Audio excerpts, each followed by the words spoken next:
Estou aqui para falar de um assunto muito polêmico acerca de dízimos e oferta e mostrar biblicamente que o dízimo é do Velho Testamento e que Jesus cumpriu a lei do Velho Testamento e aboliu e nos deu um novo testamento, ou seja, uma nova aliança, um novo mandamento. E que no Novo Testamento não temos nenhuma ordenança do dízimo, mas que está sendo pregado hoje por homens que estão abusando descaradamente das pessoas que querem servir a Deus e colocando sobre os ombros dos servos de Cristo os fardos pesados da lei.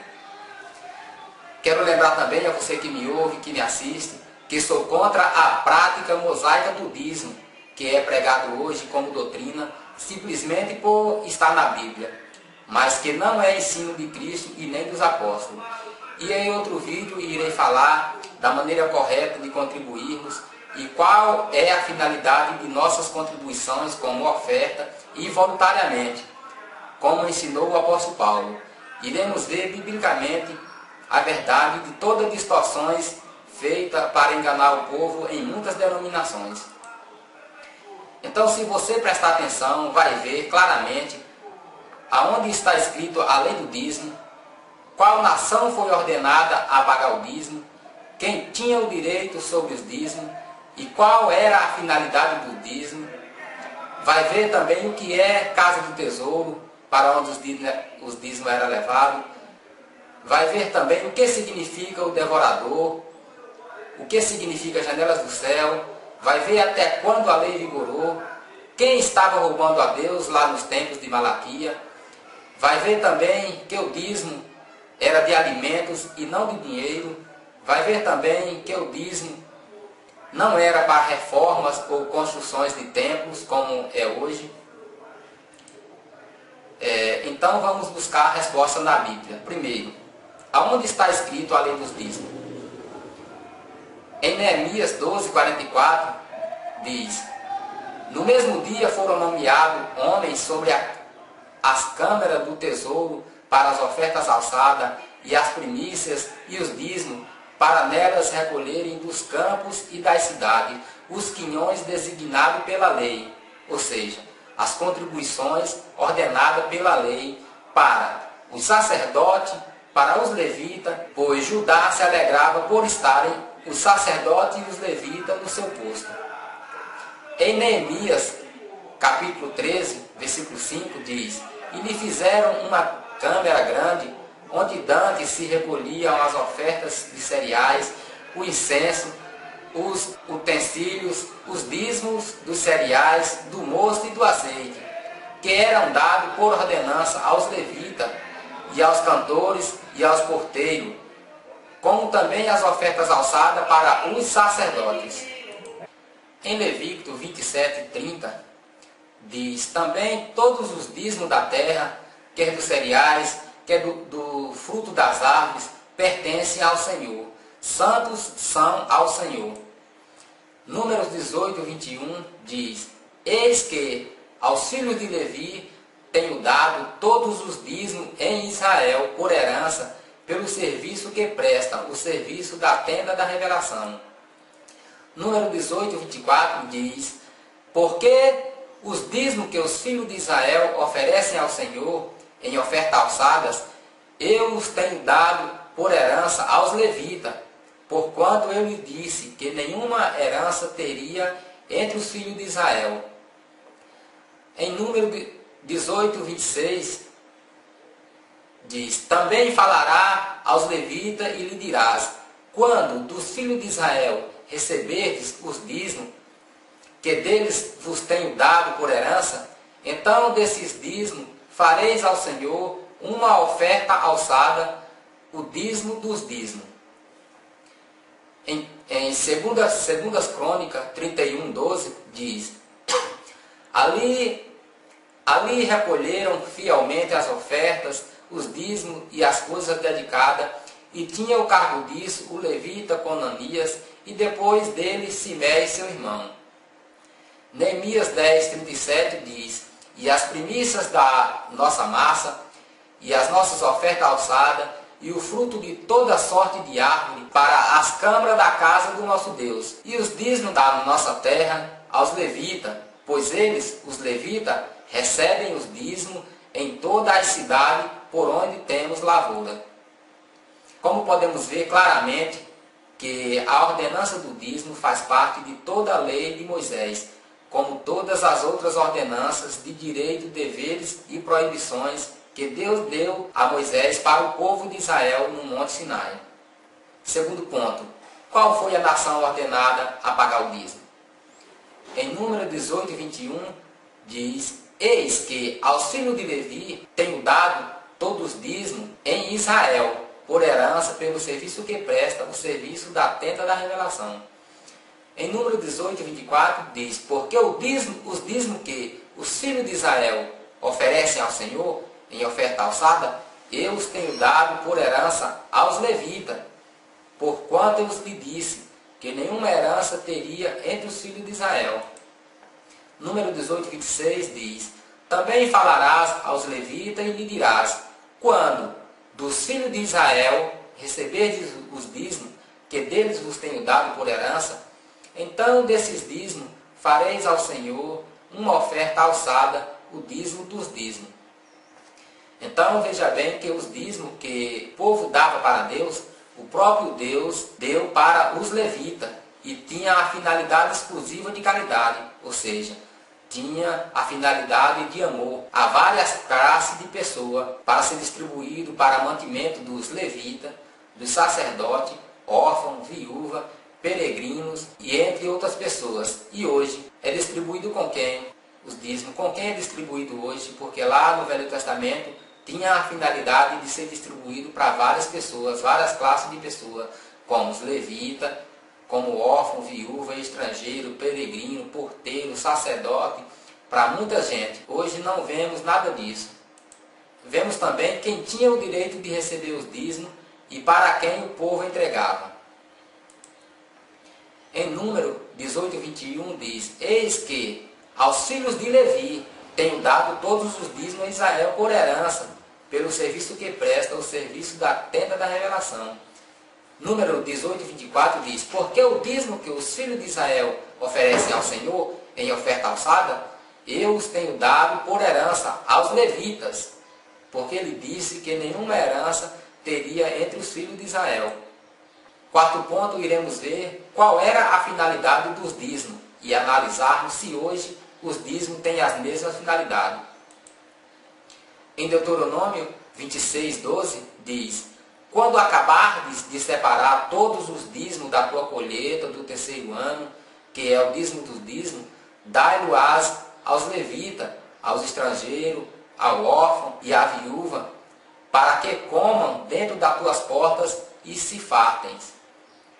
Em Número 12, 44 diz: no mesmo dia foram nomeados homens sobre as câmaras do tesouro, para as ofertas alçadas, as primícias e os dízimos, para neles recolherem dos campos da cidade os quinhões designados pela lei, para o sacerdote e para os levitas, pois Judá se alegrava por estarem os sacerdotes e os levitas no seu posto.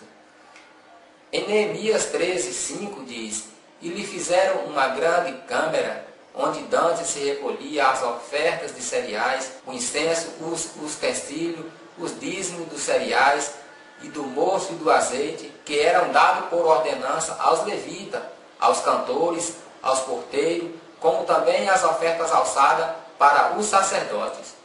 Em Deuteronômio 14, 29, diz: então virá o levita, pois nenhuma parte e herança tem contigo, o peregrino, o órfão e a viúva, que estão dentro das tuas portas, e comerão e fartar-se-ão, para que o Senhor teu Deus te abençoe em toda obra que as tuas mãos fizerem. Em Levítico, logo do primeiro capítulo, vemos o começo de todas as ordenanças da lei de Moisés para os israelitas. E no final do livro, no capítulo 27, 30 e 32, vemos a ordenança do dízimo incluído com todas as outras ordenanças de direito, deveres e proibição. E no final do livro de Levítico, capítulo 27, versículo 34, termina dizendo: São esses os mandamentos que o Senhor ordenou a Moisés para os filhos de Israel no Monte Sinai. Então, por que continuar tomando o dízimo hoje, se não somos da lei, não somos israelita, não somos hebreu nem judeu, não existe mais templo de Salomão, nem casa do tesouro, não temos mais sacerdote, nem tribo de Levi, para oferecer o sacrifício e ensinar a lei ao povo e depois receber os dízimos por esse serviço? Pois toda essa conversa de casa de Deus, casa de tesouro, dízimos e oferta, é reconstruir de novo, hoje, a lei de Moisés, é colocar de novo o véu que se rasgou quando Cristo morreu. A própria Bíblia diz isso. Em 2 Coríntios 3, 14 e 15 diz: mas o entendimento lhes ficou endurecido, pois até o dia de hoje a leitura do velho pacto permanece o mesmo véu, não lhe sendo revelado que em Cristo é ele abolido. O 15 diz: sim, até o dia de hoje, sempre que Moisés é lido, o véu está posto sobre o coração deles. Em Romanos 10, 4 diz: pois Cristo é o fim da lei para justificar todo aquele que crê. Em Gálatas 5, 4 diz: separado estáis de Cristo, vós os que justificais pela lei, da graça decaíste.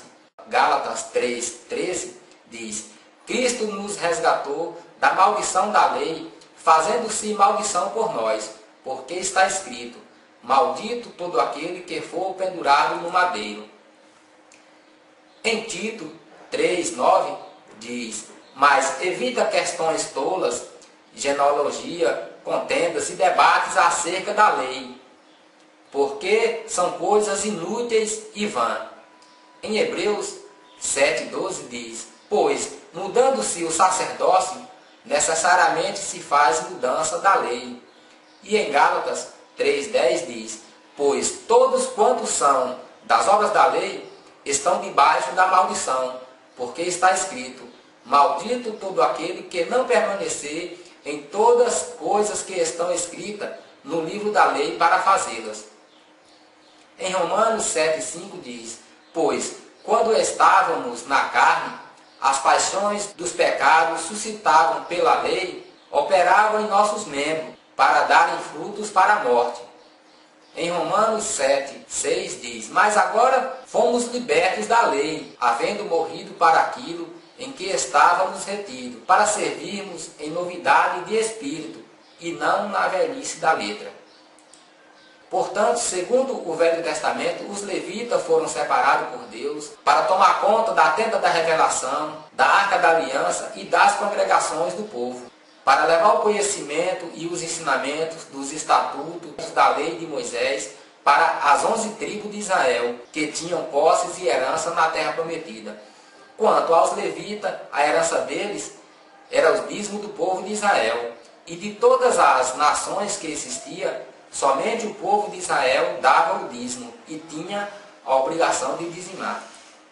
Enquanto a outras nações que não era de Israel, que não era hebreu, não fazia parte do povo de Deus e eram chamados gentios e não era obrigado a nada da lei. Então, com a vinda de Jesus, que foi rejeitado pelo povo de Israel, o povo hebreu, e pelos próprios sacerdotes que eram guia do povo, então Jesus, sendo rejeitado pelo povo de Israel, nos deu a chance a nós, que não somos de Israel, não somos hebreu nem judeu, e éramos gentios, e que alcançamos a graça e a misericórdia de Deus pela fé em Cristo, se tão somente crermos e obedecermos à lei da graça, que é a lei de Cristo, que está nos evangelhos e não na lei de Moisés, que era para o povo judeu. Mas hoje o que vemos é um evangelho deturpado por homens que seguem hierarquia de ministério, montado por homens que se tornam ricos e milionários com o dinheiro de dízimos e ofertas. E quando olhamos para a vida dos discípulos e apóstolos, não vemos nada disso.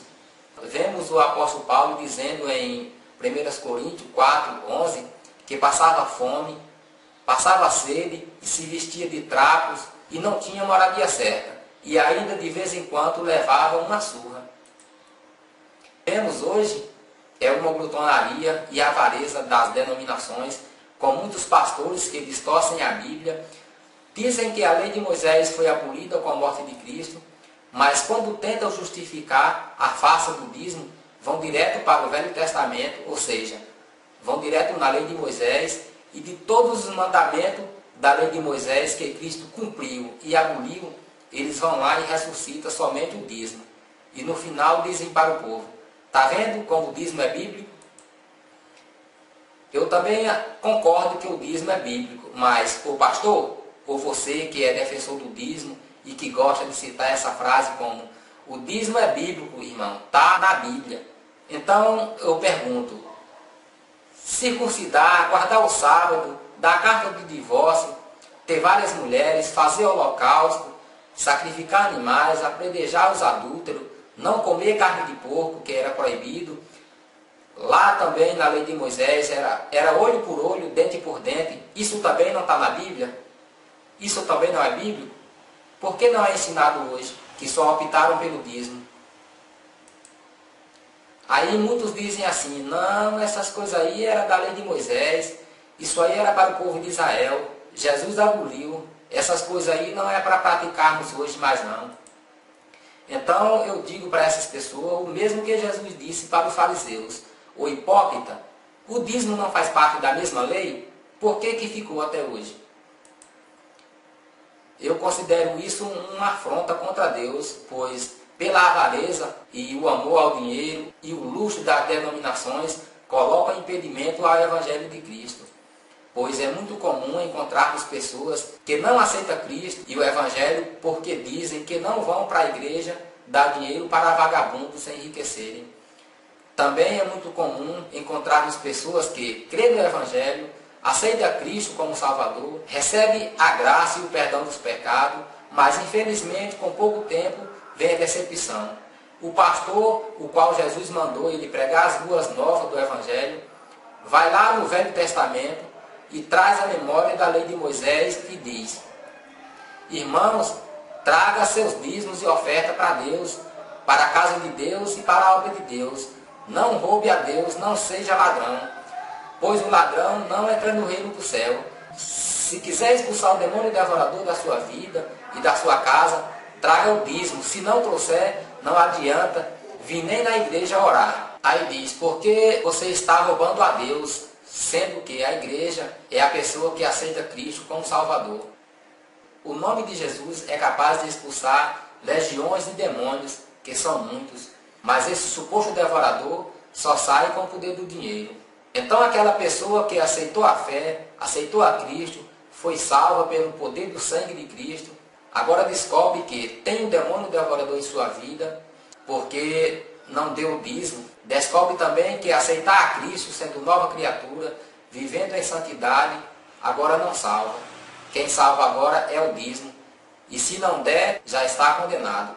Porque da maneira que pregam, que se não der o dízimo é ladrão, então, se a Bíblia diz que todo ladrão é condenado, pois não entra do reino de Deus, então a pessoa é ladrão porque não deu o dízimo e também não vai ser salva, se não der o dízimo, segundo esses pastores.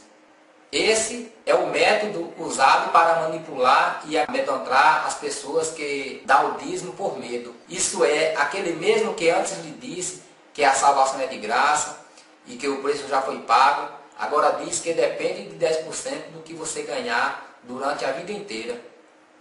E também tira o título da igreja, que são os crentes, onde o Espírito Santo habita, e dando esses títulos a templos de tijolo, e chamam de casa de Deus e obra de Deus. E fazem muitos idolatrar esses templos, tendo mais amor e respeito pelos próprios templos do que pelas pessoas que padecem necessidade. Como o pobre, o mendigo, o doente, o necessitado, os desamparados e até mesmo os irmãos dentro das denominações. Pois levam o povo a crer que esses templos com o nome de igreja é obra de Deus, que lá é a casa de Deus e é só lá que devemos buscar a Deus, só lá recebemos algo da parte de Deus e só lá que adoramos em espírito e em verdade. Então erguem templos como se fosse o próprio Salomão, falam de Cristo e da graça, mas pregam mais o Velho Testamento como se nós fôssemos de Israel. Mas não ensinam o que Jesus ensinou à mulher samaritana, dizendo que os verdadeiros adoradores adorariam em espírito e em verdade, porque uns adoravam no monte e outros no templo em Jerusalém. Mas Jesus disse: mulher, a hora vem, e é agora, que nem em Jerusalém, nem neste monte adorarão a Deus, porque os verdadeiros adoradores adorarão a Deus em espírito e em verdade. Está escrito lá em João 4, 21 e 23. Não ensina que não precisamos de monte ou de templos para adorar a Deus, porque nós somos o templo de Deus, e que devemos adorar a Deus com o nosso corpo e com nossas vidas. Romanos 12, 1 e 2. Foi isso que Jesus ensinou. Logo lá em Romanos 12, capítulo 12, versículo 1 diz: rogo-vos, pois irmãos, pela compaixão de Deus, que apresentei os vossos corpos como um sacrifício vivo, santo e agradável a Deus, que é o vosso culto racional. No versículo 2 diz: e não vos conformeis a este mundo, mas transformai-vos pela renovação da vossa mente, para que experimentei qual seja a boa e agradável e perfeita vontade de Deus. Então deixam o Evangelho do Novo Testamento e pregam mais o Velho Testamento, e assim tomam dízimos e oferta de todos que puderem enganar, por acreditar que estão roubando a Deus, pois lá no Velho Testamento, quando se fala de casa de Deus, estava se referindo ao Templo de Salomão, que hoje não existe mais. Então o dízimo era tirado da nação santa de Israel e de nenhuma outra nação mais, pois toda a lei era para o povo de Israel, ou seja, para o povo judeu. Mas hoje, além de se cobrar o dízimo ilícito, que era a ordenança da lei para o povo de Israel, tomam do crente, do não crente, do feiticeiro, macumbeiro, do prostituto e, enfim, tomam do santo e do profano. Para eles o importante é dar o dízimo, dizendo que o dízimo é bíblico, e dizem que quem não dá é amaldiçoado, e assim materializam e manipulam a Bíblia inteira, e pisam nos ensinamentos de Jesus. E dizem que as bênçãos de Deus e a prosperidade vêm dessa prática, ou seja, quem não dá o dízimo também não prospera, porque existe um demônio devorador que só sai quando se paga o dízimo. Ensina que o dízimo é a única chave de toda a prosperidade financeira, como casa, carro, emprego, sucesso e etc. Então eu pergunto, por que será que Jesus não falou nada desse tipo de demônio, que só sai com o poder do dinheiro? Isso é uma mentira absurda, o demônio devorador, pois o devorador citado na Bíblia se trata de locusta, que é gafanhotos, e que viria como juízo, ou seja, como castigo de Deus, pois os gafanhotos eram um exército de Deus que destruiria a plantação e a lavoura do povo de Israel, e não era demônio. Agora vamos ver o que era na verdade o devorador. Lá em Joel, no capítulo 1, versículo 4, diz: o que a locusta cortadora deixou, a voadora comeu, e o que a voadora deixou, a devoradora comeu, e o que a devoradora deixou, a destruidora o comeu.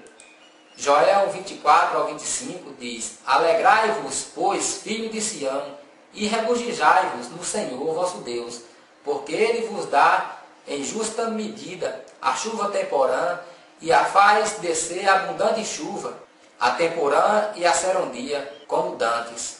E as eiras se encherão de trigo, e os lagares transbordarão de mosto e de azeite, e assim vos restituirei os anos que foram consumidos pela locusta, voadora, a devoradora, a destruidora, a cortadora, o meu grande exército que eu enviei contra vós.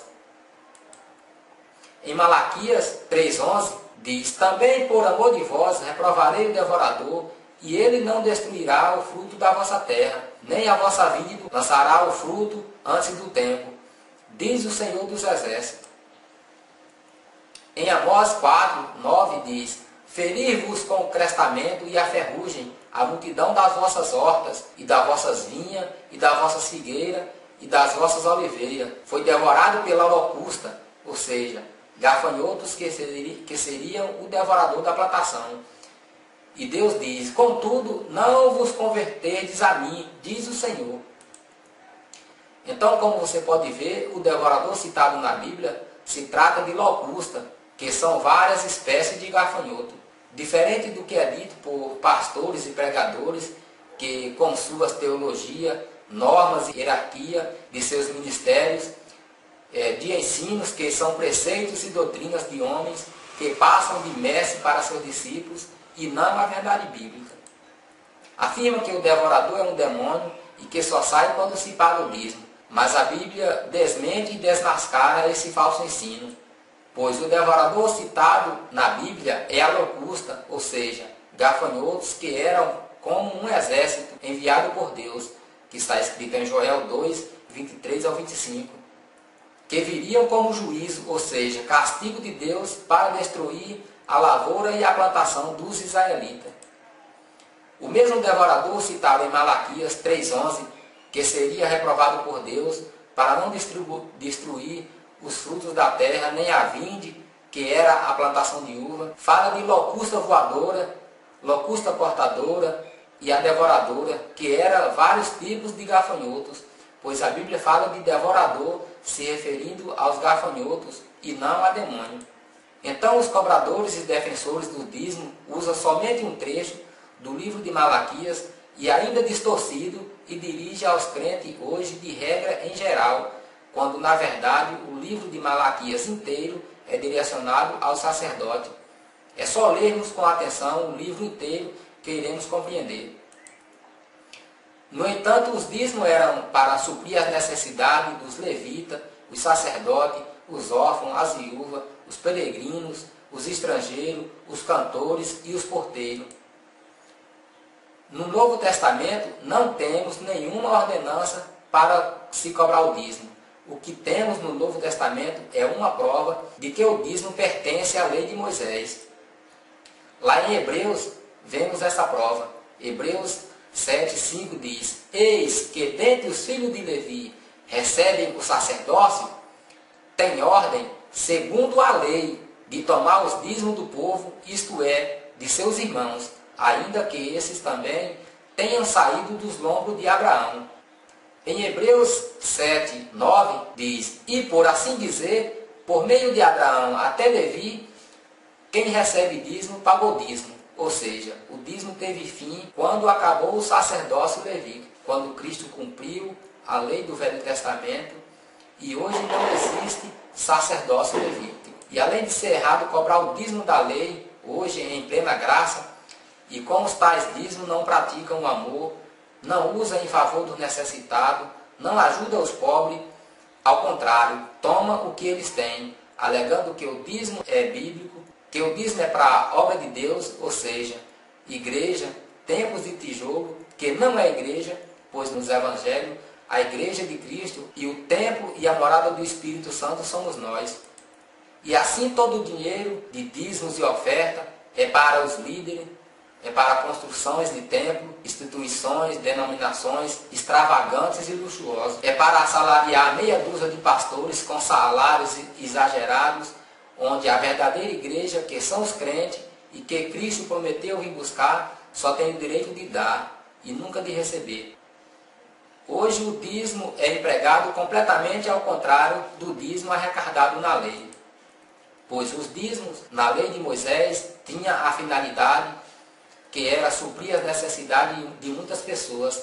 Hoje o dízimo é para a construção e reformas de templos extravagantes, luxuosos, é para compras de rádio, emissoras de televisão, é para casa, mações, carro do ano, aviões, escola teológica e etc. Mas será que isso é mesmo obra de Deus? Pois Jesus ensina que obra de Deus é amar a Deus sobre todas as coisas, é amar ao próximo como a si mesmo, é a misericórdia, é ser sincero, justo, honesto, é amar até os inimigos, é abandonar o pecado, a falsidade e a corrupção. Agora vamos buscar a verdade que os pastores escondem dentro da Bíblia, pois só leem o que interessa.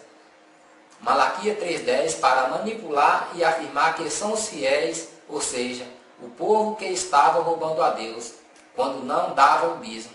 Mas eles mentem, porque quem estava roubando a Deus não era o dizimista. Quem estava roubando era o sacerdote, que não estavam levando os dízimos arrecadados para a tesouraria do templo, para ser distribuído com os levitas, com órfãos, viúvas e os necessitados. Então, se você atentar para a Bíblia, irá compreender que os ladrões eram os sacerdotes e não o povo. E por isso Deus não estava mais aceitando oferta nenhuma das mãos do sacerdote, porque estavam corrompidos e desviados. Quando Deus disse, trazei os dízimos para a casa do tesouro, para que haja mantimento na minha casa, ele estava falando para os sacerdotes, levar os dízimos para a tesouraria do templo, para ser distribuído com os levitas, órfãos, viúva, peregrino, porteiro e outras pessoas. Pois essa obrigação era dos sacerdotes e não do povo. Mas eles, os sacerdotes, além de não estar levando os dízimos para a casa do tesouro, estavam ofertando ao Senhor animais cegos, coxos, aleijados e roubados. Pois o livro de Malaquias inteiro foi direcionado para os sacerdotes que estavam desviados, corrompidos, roubando, desprezando e profanando o templo e o altar de Deus. Vemos que Malaquias foi enviado para repreender os sacerdotes desde o primeiro capítulo. Em Malaquias, do capítulo 1, do versículo 1 ao 14, vamos ver todas as advertências para os sacerdotes. Em Malaquias, capítulo 1, do versículo 1, diz: a palavra do Senhor a Israel por intermédio de Malaquias. O filho honra ao pai, o servo ao amo. Se eu, pois, sou pai, onde está a minha honra? Se eu, pois, sou amo, onde está o temor de mim? Diz o Senhor dos Exércitos, a vós, ó sacerdotes, que desprezais o meu nome, e vós dizes, em que temos nós desprezado o teu nome? Malaquias 1,7 diz, ofereceis sobre meu altar o pão profano, e dizeis, em que havemos nós profanado? Nisto que pensais, que a mesa do Senhor é desprezível. 1,8 diz, pois quando ofereceis em sacrifício um animal cego, isso não é mal? Ou quando ofereceis o coxo ou doente, isso não é mal? Ora, apresenta-te ao governador, terá ele agrado de ti? Ou aceitará ele a tua pessoa? Diz o Senhor dos Exércitos. Malaquias 1,9 diz, agora, pois, suplicai o favor de Deus, para que ele se compadeça de nós, mas com tal oferta da vossa mão, aceitará ele a vossa pessoa? Diz o Senhor dos Exércitos. Em Malaquias 1,10 diz, oxalá que entre vós houvesse até um que fechasse as portas, para que não acendessem debalde o fogo do meu altar. E eu não vos tenho prazer em vós, diz o Senhor dos Exércitos, nem aceitarei oferta das vossas mãos. Em Malaquias 1,12 diz, mas vós profanais, quando dizes, a mesa do Senhor é profana, e o seu produto, isto é, a sua comida, é desprezível. Em Malaquias 1,13 diz, dizeis também, eis aqui que canseira, e o lançaste ao desprezo, diz o Senhor dos Exércitos, e tendes trazido o que foi roubado, e o coxo e o doente, assim trazeis oferta. Aceitaria eu da vossa mão? Diz o Senhor. Em Malaquias 1,14 diz, mas seja maldito o enganador, que tendo um animal macho no seu rebanho, o vota e sacrifica ao Senhor o que tem mácula. Porque eu sou grande rei, diz o Senhor dos Exércitos, e o meu nome é tremido entre outras nações. Do capítulo 1, do versículo 1 ao 14, Deus lançou na cara do sacerdote todas as transgressões que eles estavam cometendo contra Deus. Estavam desprezando o nome de Deus, Malaquias 1,6, oferecendo sobre o altar o pão profano, Malaquias 1,7, oferecendo animais cegos, coxos e doentes, Malaquias 1,8, acendendo o fogo em debalde, Malaquias 1,10, oferecendo animais roubados a Deus, Malaquias 1,13, roubando a Deus, Malaquias 3, do 3 ao 9. E do capítulo 2 até o capítulo 3, Deus estava dando ordens e prometendo amaldiçoar os sacerdotes e toda a nação, se caso não ouvisse e praticasse. Em Malaquias 2, versículo 1 diz: Agora, ó sacerdote, este mandamento é para vós. Se não ouvirdes e se não propuserdes em vosso coração dar honra a meu nome, diz o Senhor dos Exércitos, enviarei contra vós a maldição, e amaldiçoarei as vossas bênçãos, e já as tenho amaldiçoado, porque não aplicai isso em vosso coração. Enviarei a maldição contra vós, e amaldiçoarei as vossas bênçãos, e a maldição que seria o devorador, ou seja, os gafanhotos que destruiria a lavoura do povo. E quando diz, eis que reprovarei a posteridade, e espalharei sobre os vossos rostos o esterco, sim, o esterco dos vossos sacrifícios, e juntamente com ele serei lançado para fora. Então eu pergunto, quem apresentava o sacrifício a Deus? Não era o sacerdote?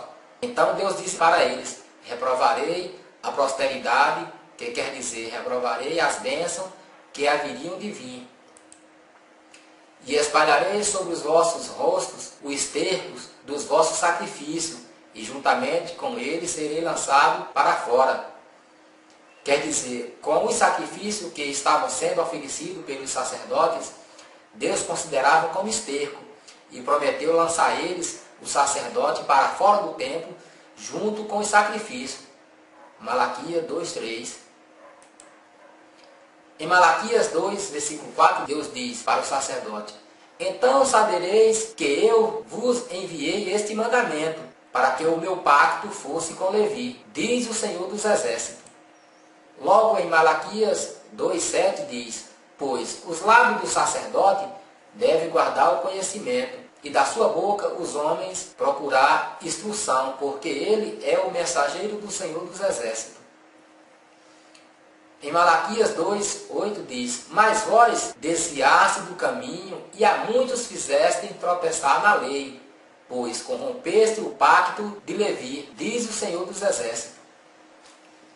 Em Malaquias 2:9 diz, por isso também eu os fiz desprezível e indignos diante do povo, visto que não guardastes os meus caminhos, mas fizestes exceções de pessoas na lei. Em Malaquias 3, versículo 3 diz, assentar-se-á como fundidor e o purificador de prata, e purificará os filhos de Levi, e os refinará como ouro e como prata, até que tragam ao Senhor oferta em justiça. No capítulo 3, versículo 9 diz, vós sois amaldiçoados com a maldição, porque a mim me roubais, sim, vós e toda esta nação. Então os fariseus hipócritas de hoje pregam somente os versículos isolados de Malaquias 3:10 para afirmar que é o povo quem estava roubando a Deus quando não estavam dando o dízimo. Mas eles mentem, porque toda transgressão era dos sacerdotes que deveriam levar o conhecimento ao povo. Estavam desviados do caminho, corrompendo o pacto de Deus com Levi, fazendo o povo tropeçar na lei, ou seja, fazendo o povo errar, e sobre o povo estava caindo a maldição por causa dos sacerdotes.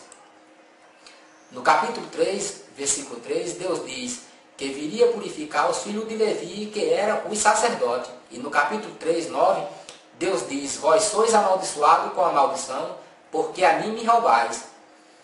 Isso Deus falou com o sacerdote, pois todas as advertências de Malaquias era para os sacerdotes. Então Deus generalizou dizendo, vós e toda essa nação que seria amaldiçoada. Então, por causa da corrupção e a desonestidade dos sacerdotes, Deus estava prometendo amaldiçoar agora toda a nação. Veja que em nenhum lugar Deus estava repreendendo o povo por não estar dando o dízimo para o sacerdote e deixando os coitadinhos lá passar fome. Eles é que estavam desviando os dízimos e não levando para a casa do tesouro. E com isso defraudando o direito dos levitas, dos órfãos, das viúvas, do peregrino, dos estrangeiros, dos cantores e dos porteiros. Em Malaquias 1, versículo 6, os sacerdotes estavam desprezando o nome de Deus e ainda perguntava: em que temos desprezado? Em Malaquias 1:7, eles estavam oferecendo sobre o altar o pão profano e diziam: em que temos profanado? Em Malaquias 1:8, eles estavam oferecendo a Deus animais cegos, coxos e doentes. E no capítulo 10, no versículo 10, eles estavam acendendo o fogo em debalde. E Deus disse: eu não tenho prazer em vós, diz o Senhor dos Exércitos, nem aceitarei a oferta da vossa mão. No versículo 12, os sacerdotes diziam: a mesa do Senhor é profana, e o seu produto, isto é, a sua comida, é desprezível. Em Malaquias 1:13, eles diziam que estavam cansados de oferecer sacrifício e ainda oferecia para Deus o que era roubado. E em Malaquias 1:7, Deus diz que eles estavam desviados dos estatutos de Deus e ainda perguntavam: em que havemos de te tornar? Em Malaquias 1:8, os sacerdotes estavam roubando os dízimos e oferta e ainda perguntavam: em que te roubamos? E em Malaquias 3:10, o trecho preferido dos pregadores de dízimo, Deus estava mandando que os sacerdotes levassem os dízimos para a casa do tesouro, ou seja, para a tesouraria, para que lá houvesse mantimento para os levitas, os órfãos, as viúvas, os peregrinos e os sacerdotes. Vamos entender agora o que é casa do tesouro. Malaquias 3:11, o trecho que fala de casa do tesouro. Casa do tesouro no dicionário quer dizer grande porção de dinheiro ou de objetos preciosos. Também lugar de arrecadação de riquezas significa uma tesouraria, lugar onde ficam os tesoureiros, lugar onde se guarda e administra fazenda ou objetos de uma associação. Lá em Esdras 2:68 e 69 diz: alguns dos chefes das casas paternas, vindo à casa do Senhor em Jerusalém, deram ofertas voluntárias para a casa de Deus, para edificarem no seu lugar, conforme as suas posses. Deram para a tesouraria da obra, em ouro 61.000 dálicos, e em prata 5.000 minas, e 100 vestes sacerdotais. Em Neemias 7:70 diz: ora, alguns dos cabeças das casas paternas contribuíram para a obra, e o governador deu para a tesouraria 1.000 dálios de ouro e 50 bacias e 530 vestes sacerdotais. Em Neemias 7:71 diz: e alguns dos cabeças das casas paternas deram para a tesouraria da obra 20.000 dálicos de ouro e 2.200 minas de prata. Então, como você pode ver, os dízimos não era para a construção de templo, para levantar ou construir, pois isso lá no Velho Testamento era feito com as ofertas, era feito com contribuições, como você viu nesses versículos anteriores, feito com contribuições. Os dízimos era para a manutenção dos levitas, não era para a construção de templo, para fazer casas ou para outro objetivo, era simplesmente para a manutenção dos levitas, pois tanto o templo, como a construção do templo, como a reforma foram feitas com ofertas voluntárias. Veja lá em Neemias 10:38 e 39 diz: e o sacerdote, filho de Arão, devem estar com os levitas quando esses receberem os dízimos, e os levitas devem trazer o dízimo do dízimo à casa do nosso Deus, para as câmaras dentro da tesouraria. Pois os filhos de Israel e os filhos de Levi devem trazer ofertas alçadas dos cereais, do mosto, do azeite, para aquelas câmeras em que estão os utensílios do santuário, como também os sacerdotes que ministram, e os porteiros e os cantores, e assim não negligenciamos a casa do nosso Deus. Podemos ver claramente na Bíblia o que é a casa do tesouro, que é um depósito onde se guardavam os utensílios do santuário e tudo que era arrecadado entre o povo, e que foi formada uma câmara com uma tesouraria, onde os levitas também eram os tesoureiros, encarregados da administração da tesouraria, onde somente os levitas levavam os dízimos do povo. Vamos ver também o que significa janelas do céu. Lá em Amós 4:7 diz: além disso, reteve de vós a chuva, quando ainda faltava 3 meses para a ceifa. E fiz com que chovesse sobre uma cidade, e que não chovesse sobre outra cidade. Sobre um campo choveu, mas o outro sobre o qual não choveu, secou-se. Em Gênesis 7, 11 e 12 diz: no ano 600 da vida de Noé, no mês segundo, ao 17 dia do mês, romperam-se todas as fontes do grande abismo, e as janelas do céu se abriram, e caiu chuva sobre a terra, 40 dias e 40 noites. Veja que a janela do céu derramaria chuva. Vamos para frente. Em Gênesis 8 e 2, Deus lembrou-se de Noé, de todos os animais e do gado que estavam com ele na arca. E Deus fez passar um vento sobre a terra, e as águas começaram a diminuir. E cerraram-se as fontes do abismo, e as janelas do céu e a chuva do céu se deteve. Como você pode ver, quando Deus fechou a janela do céu, a chuva se deteve, ou seja, a chuva parou, a chuva cessou. Então, janela do céu derramaria chuva.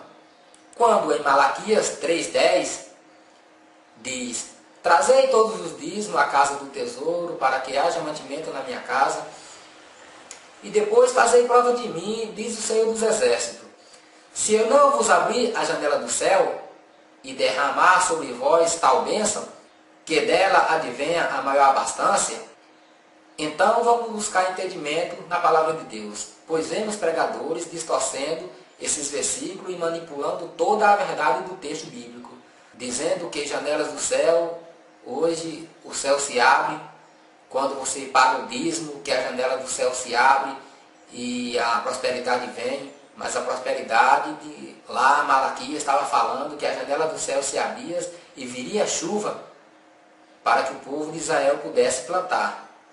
Dizendo que hoje, quando alguém dá o dízimo, a janela do céu abre e Deus derrama do céu a prosperidade e a bênção financeira. Então faz as pessoas crer que Deus vai mandar do céu casa, carro, fortunas e tudo o que as pessoas desejar, porque estão lhe dando o dízimo. Fazem as pessoas ficarem avarentas, dando o dízimo, já pensando na recompensa. Então as pessoas, manipuladas por esses ensinos, muitas vezes deixam de ajudar um pobre, um necessitado, ou até mesmo um irmão dentro da congregação. Deixam de ajudar as pessoas carentes para levar o dízimo para a igreja, achando que se der a um necessitado, ou a um mendigo, ou um doente, ou alguma pessoa que necessita, se der para uma pessoa desse tipo, não vai estar dando para Deus, porque dar para Deus tem que dar lá na igreja, porque assim são ensinados pelos pastores. Então as pessoas se tornam como os fariseus, que eram fiéis dizimistas, mas não olhavam para a necessidade de ninguém e faziam vista grossa da necessidade do próximo. Pois as mesmas coisas vemos hoje. As pessoas não olham para a necessidade de ninguém, faz vista grossa para a necessidade do irmão, do próximo, até mesmo de seus parentes em suas casas, pai, mães e irmãos, e levam todas as suas contribuições para a igreja, porque acham que só lá é que pode dar para Deus. Então a Bíblia diz: se eu não vos abrir a janela do céu e não derramar sobre vós bênção tal, quer dizer, que era a chuva, e que dela advenha a maior abastança, iam ter chuva suficiente para plantar e colherem com fartura. Mas eles tinham primeiro que trabalhar, tinham que cultivar a terra e tinham que trabalhar no pesado o ano inteiro até o fim da colheita. Deus prometeu a chuva para que eles pudessem plantar e colher, e não a prosperidade sem que eles tivessem que trabalhar só porque ele entregou o dízimo, não. Eles tinham que trabalhar, pois as bênçãos que Deus ia mandar era a chuva para que eles pudessem plantar e colher. Então, resumindo os versículos de Malaquias 3, 10 e 11, os dízimos eram para a tribo de Levi, está lá em Números 18 e 21. Casa do tesouro era uma tesouraria da obra e não era a igreja. Você pode ver lá em Esdras 2, 69, Neemias 10, 38. Janelas do céu derramaria chuva e não a prosperidade. janela do céu, você pode ver em Gênesis 7, 11, versículo 11 e 12, em Gênesis 8, 1 e 2. O devorador era gafanhoto e não demônio. Está lá em Amós, onde fala de gafanhotos, locusta, devoradores. Está lá em Amós 4, 9, Malaquias 3, 11, Joel 2, 24 ao 25. E os dízimos eram de alimento, das colheitas, era do gado, do mosto, do azeite, de ovelha, e não era de dinheiro. Está lá em Levítico 27, 30, e diz: também todos os dízimos da terra, quer dos cereais, quer do fruto das árvores, pertencem ao Senhor, santos são ao Senhor. Levítico 27, 32 diz: quanto a todo o dízimo do gado e do rebanho, de tudo que passar debaixo da vara, esse dízimo será santo ao Senhor. Em Deuteronômio 26, 12 diz: quando acabares de separar todos os dízimos da tua colheita do terceiro ano, que é o ano dos dízimos, dai-lo-ás aos levitas, ao estrangeiro, ao órfão, à viúva, para que comam dentro das tuas portas e se fartem. Em Neemias 10, 37 diz: as primícias da massa, as ofertas alçadas e o fruto de toda sorte de árvore para as câmaras da casa do nosso Deus, e os dízimos da nossa terra aos levitas, pois eles, os levitas, recebem os dízimos em toda a cidade por onde temos lavoura. Então os defensores e cobradores de dízimo, como não tem base bíblica no Novo Testamento, quando tentam justificar a prática do dízimo, distorcem o máximo os poucos versículos que falam de dízimo no Novo Testamento, onde também não há nenhuma ordenança para os seguidores de Cristo. Então vamos ver os versículos citados por eles e ver claramente os erros. Ele cita Mateus capítulo 23, versículo 23, para afirmar que Jesus mandou pagar o dízimo. Eu concordo, Jesus mandou pagar o dízimo, mas não foi para os discípulos, nem seus seguidores, que as palavras de Jesus foram dirigidas, pois foram dirigidas para os doutores da lei, escribas e fariseus. E veja que Jesus estava falando da lei, porque ele veio cumprir a lei. Vamos rever o texto bíblico. Mateus 23, 23 diz: ai de vós, escribas, fariseus, hipócritas, porque dás o dízimo do hortelã, do heno, do cominho, e tendes omitido o que há de mais importante da lei, a saber, a justiça, a misericórdia e a fé. Estas coisas, porém, deveis fazer, sem omitir aquelas. Note que Jesus falou: ai de vós, escribas e fariseus hipócritas, que tende omitido o que há de mais importante da lei. 13 ao 23, Jesus estava descendo a vara nos fariseus, que eram os fiéis dizimistas da lei, mas não praticavam a justiça, a misericórdia e a fé. Então Jesus censurou e repreendeu, dizendo que eles deveriam cumprir toda a lei, e não só a metade. Então eu pergunto, quem estava dando o dízimo e esquecendo a justiça, a misericórdia e a fé? Será que foi o discípulo? Jesus falou: ai de vós, e não bem-aventurados sois vós. Existe uma grande diferença. Jesus falou: ai de vós, pois toda a repreensão, Jesus estava dizendo: ai de vós que faz isso e faz aquilo, ai de vós por aquilo outro, ai de vós que dais o dízimo. Jesus falou: ai de vós. Então, se vamos usar esse texto para tirar o dízimo, pagar o dízimo, vamos também usar outro texto e vamos fazer também holocausto, sacrifício, pois Jesus mandou o homem que foi curado da lepra apresentar ao sacerdote e fazer o sacrifício que foi ordenado por Moisés. Lá em Marcos, o texto diz: e veio a ele um leproso que de joelho lhe rogava, dizendo: se quiseres bem, pode me tornar-me limpo. E Jesus, pois, compadecendo dele, estendendo a mão, tocou-lhe e disse: quero, seja limpo. E Jesus, advertindo secretamente, logo despediu e disse-lhe: olha, não digas nada a ninguém, mas vai, mostra-te ao sacerdote e oferece pela tua purificação o que Moisés determinou, para que ele sirva de testemunho. Então, vemos aí Jesus mandando o leproso que foi curado oferecer o sacrifício. Mas os pregadores hoje não mandam ninguém que é curado. Quando Deus faz uma cura, um milagre, eles não mandam ninguém oferecer sacrifício, porque isso era da lei de Moisés. Mas Jesus não mandou? Por que eles não ensinam? Já que temos que pagar o dízimo, tudo não é da lei? Tanto oferecer o sacrifício, como pagar o dízimo não é da lei? Então por que os pastores não mandam hoje? Não está na Bíblia? Não foi Jesus que mandou? Veja também a purificação do leproso lá em Levítico 14, 1 ao 19, pois foi dessa purificação que Jesus mandou o leproso fazer. Vamos ver outro texto que é totalmente distorcido para contrair o dízimo. Quando fala do dízimo de Abraão, antes da lei. Dizem que o dízimo é um ato de fé, quando Abraão deu o dízimo a Melquisedeque, lá em Gênesis 14, 20. Mas onde é que está escrito isso na Bíblia? Dízimo pela fé. Primeiro, Abraão deu o dízimo uma única vez. Abraão não dizimou todo mês e não foi para Deus, foi para Melquisedeque. Segundo, Abraão não deu o dízimo de suas posses, ou de seus bens, ou de suas riquezas. Ele deu daquilo que não era dele, pois dizimou do que tomou dos reis na batalha. Terceiro, ele deu 10% ao Melquisedeque e o restante ele deu ao rei de Sodoma, um rei pagão. Quer dizer, ele deu 10% ao Melquisedeque e 90% ao rei de Sodoma, um rei pagão, e ele não ficou com um centavo. Quando lá em Hebreu, outro texto também, que é completamente distorcido, para contrair também o dízimo, não está falando da importância do dízimo. Está falando da importância de Melquisedeque.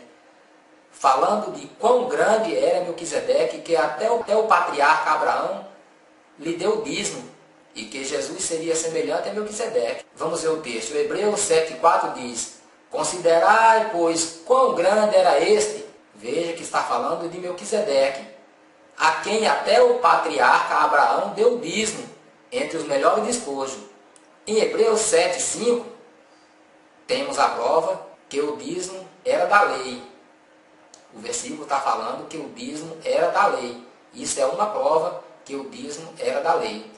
O texto diz, olha, eis que entre os filhos de Levi recebe o sacerdócio, tem ordem segundo a lei de tomar o dízimo do povo, isto é, de seus irmãos, ainda que esse também tenha saído dos lombos de Abraão.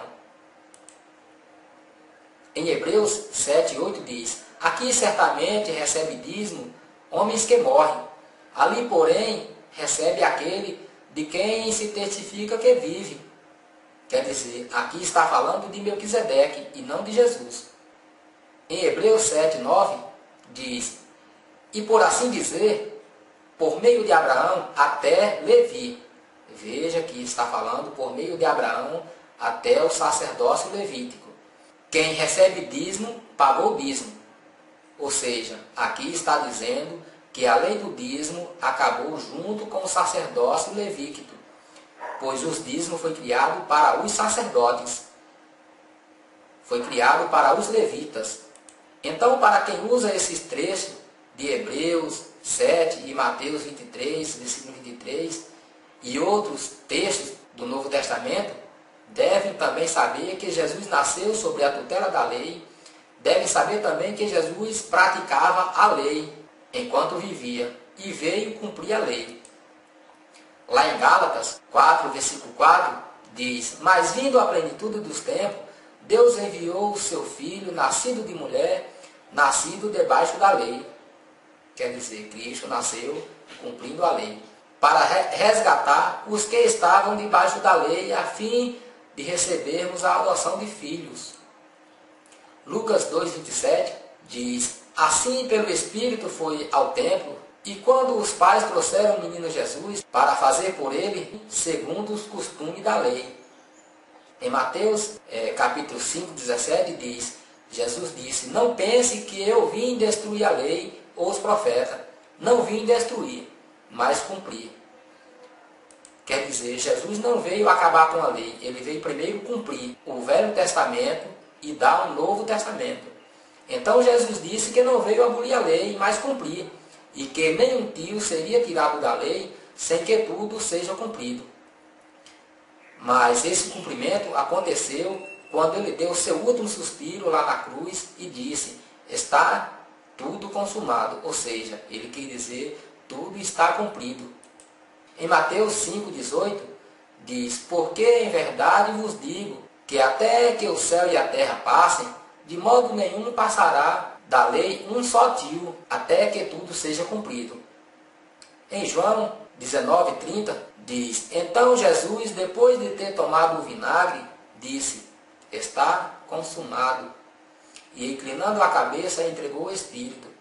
Quando ele disse está consumado, ele disse está cumprido. Então, para os que tentam justificar, dizendo que Cristo só aboliu as leis cerimonial, então eu pergunto, aonde é que está escrito isso na Bíblia? Onde é que está escrito o que foi e o que não foi abolido? Pois Jesus aboliu toda a lei. Em Romanos capítulo 10, versículo 4, diz: pois Cristo é o fim da lei para justificar todo aquele que crê.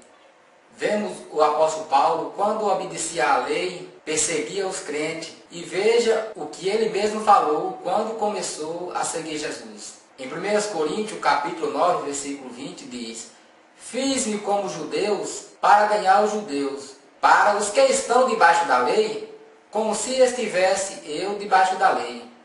Embora debaixo da lei eu não esteja, para ganhar os que estão debaixo da lei. Em Gálatas, capítulo 2, versículo 16, ele diz: sabendo, contudo, que o homem não é justificado por obras da lei, mas sim pela fé em Cristo Jesus. Temos nós também crido para sermos justificados pela fé em Cristo, e não por obras da lei, pois por as obras da lei nenhuma carne será justificada. Gálatas 3, versículo 2 diz, o apóstolo Paulo fala aos Gálatas que ainda queriam viver de acordo com a lei. Ele diz: só isto quisera saber de vós, foi por obras da lei que recebeste o Espírito, ou pelo ouvir com fé? Gálatas 3,5 diz: aquele, pois, que vos dá o Espírito e que opera milagre entre vós, acaso o faz pelas obras da lei ou pelo ouvir com fé? Gálatas 3,10 diz: pois todos quando são das obras da lei estão debaixo da maldição, porque está escrito: maldito todo aquele que não permanecer em todas as coisas que estão escritas no livro da lei para fazê-lo. Gálatas 3,11 diz: é evidente que, pela lei, ninguém é justificado diante de Deus, porque o justo viverá da fé. Em Gálatas 3,13 diz: Cristo nos resgatou da maldição da lei, fazendo-se maldição por nós, porque está escrito: maldito todo aquele que for pendurado no madeiro. Em Gálatas 3,21 diz: é a lei estão contra as promessas de Deus? De modo nenhum. Porque se fosse dado uma lei que pudesse vivificar, a justiça, na verdade, teria sido pela lei. Em Gálatas 3,23 diz: mas antes que viesse a fé, estávamos guardados debaixo da lei, encerrado para aquela fé que se havia de revelar. Em Gálatas 3,24 diz: de modo que a lei se tornou nosso aio para nos conduzir a Cristo, a fim de que pela fé fôssemos justificados.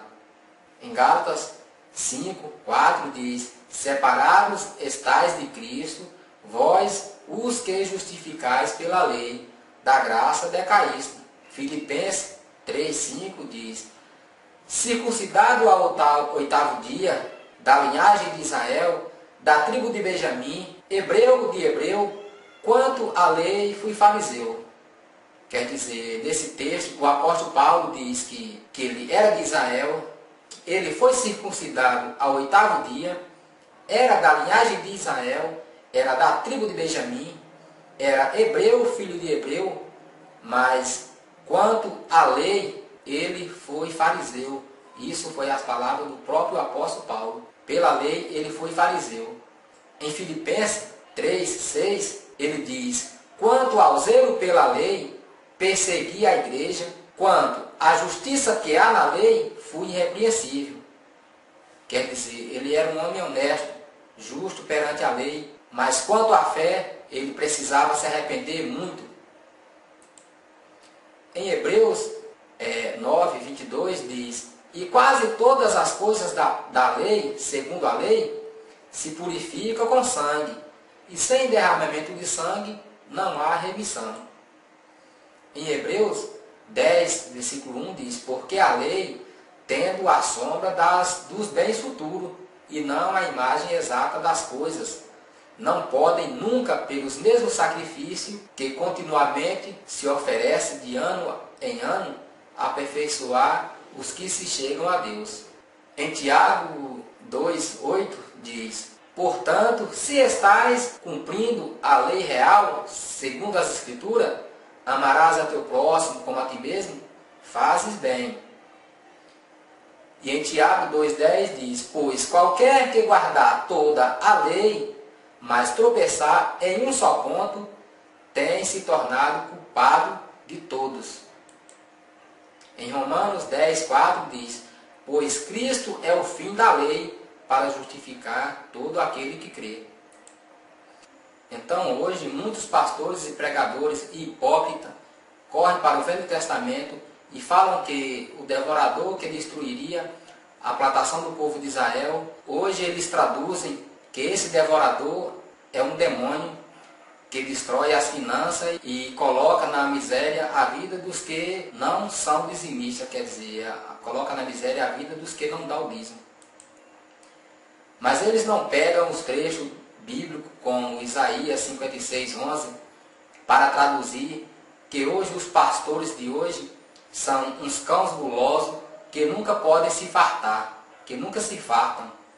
Pois é isso o que vemos hoje. Tomam dízimos e ofertas e ainda mandam o povo fazer propósito de dar 100, 200, 300, 400, de dar R$1.000 e até mais para as suas igrejas. Vejam o que também é bíblico e traduza para os dias de hoje, pois esse texto os pastores pulam. Isaías 56:11 diz: esses cães são os gulosos, nunca se podem fartar.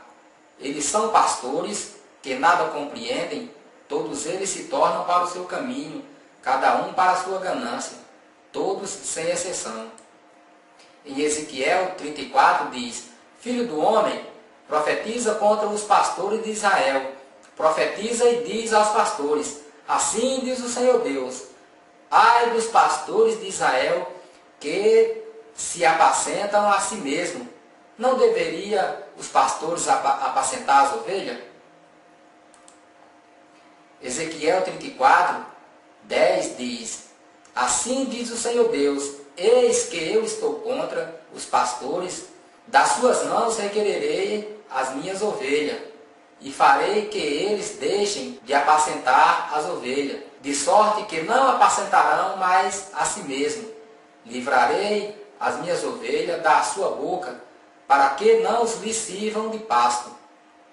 Então veja no Novo Testamento quem são os verdadeiros devoradores das finanças dos crentes e que não são demônios, mas homens, ou seja, são pastores, falsos mestres e falsos profetas, homens movidos por ganância, avareza, posição e por dinheiro, que mesmo sabendo a verdade não podem pregar porque temem em perder seu cargo ou sua posição, porque qualquer obreiro ou pastor que pregar contra o dízimo pode ser até excluído do ministério, porque sem o dízimo não poderão levantar seus impérios que chamam de obra de Deus. Os apóstolos e os discípulos obedeceram o ide de Jesus sem dinheiro e por amor, sem cobrar nada de ninguém, e passavam fome e sede e perseguição. Mas os de hoje, se faltar dinheiro para eles, a obra para.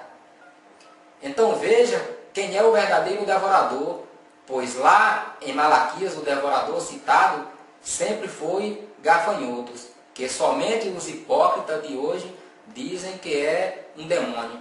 Mas quem lê e estuda a Bíblia sabe quem é o verdadeiro devorador, pois Jesus e os discípulos nos mostram claramente.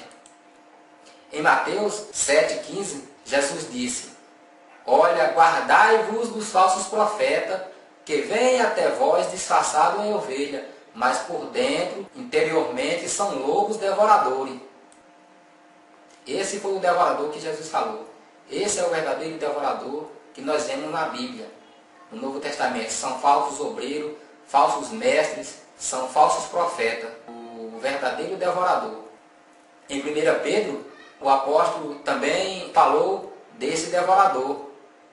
1 Pedro 2,1 diz: mas houve também entre o povo falsos profetas, como entre vós haverá falsos mestres, os quais introduzirão encobertamente heresias destruidoras, negando até o Senhor que os resgatou, trazendo sobre si mesmo repetida destruição. Em 2 Pedro 2,2 diz: e muitos seguirão as suas dissoluções, e por causa deles será blasfemado o caminho da verdade. Versículo 3 diz: também movido pela ganância e com palavras fingidas, eles farão de vós negócio.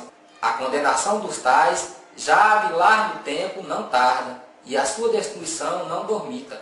O apóstolo Paulo, em Atos 2,29, avisou aos crentes daquela época e deixou escrito para nós hoje, dizendo, em Atos 20:29, diz: eu sei que depois da minha partida entrarão no meio de vós lobos cruéis que não pouparão o rebanho. Em 2 Coríntios 11:13-15, ele disse: pois os tais são falsos apóstolos, obreiros fraudulentos, disfarçando-se em apóstolos de Cristo. Mas ele diz assim, no 14, ele diz: não é de admirar, porquanto o próprio Satanás se disfarça em anjo de luz. Não é muito, pois, que também os seus ministros se disfarcem em ministros da justiça, mas o fim dos quais será conforme as suas obras. Em 1 Timóteo, capítulo 4, versículo 1 e 2, diz: mas o Espírito expressamente diz que em tempos posteriores alguns apostarão da fé, dando ouvidos a espíritos enganadores e a doutrina de demônios, e pela hipocrisia de homens que falam mentiras e tendo cauterizado a sua própria consciência. Em Judas, capítulo 1, versículo 3, diz: amados, enquanto eu empregava a toda diligência para escrever-vos acerca da salvação que nos é comum, sentia necessidade de vos escrever, exortando-vos a pelejar pela fé que de uma vez para sempre foi entregue aos santos.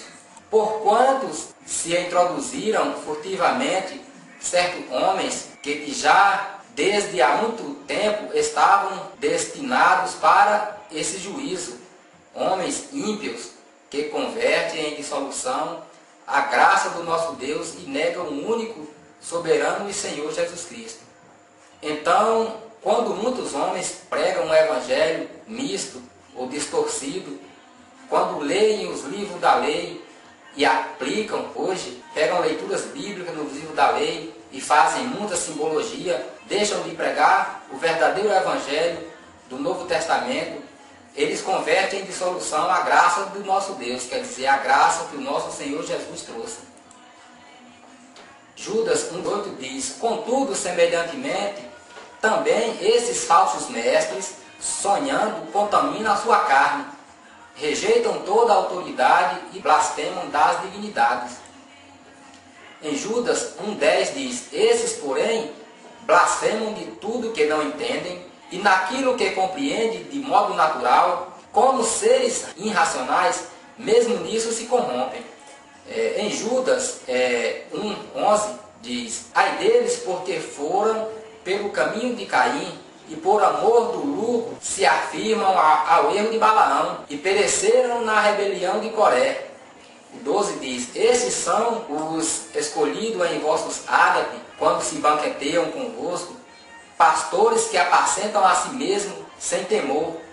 São nuvens sem água, levadas pelos ventos, são árvores sem folhas e sem fruto, 2 vezes mortas e desraigadas. O 13 diz: ondas furiosas do mar, espumando as suas próprias torpezas, estrelas errantes, para as quais tem sido reservado para sempre o negrume das trevas. Em Judas 1,16 diz: esses são murmuradores, queixosos, andando segundo as suas concupiscências, e a sua boca diz coisas muito arrogantes, adulando pessoas por causa do interesse.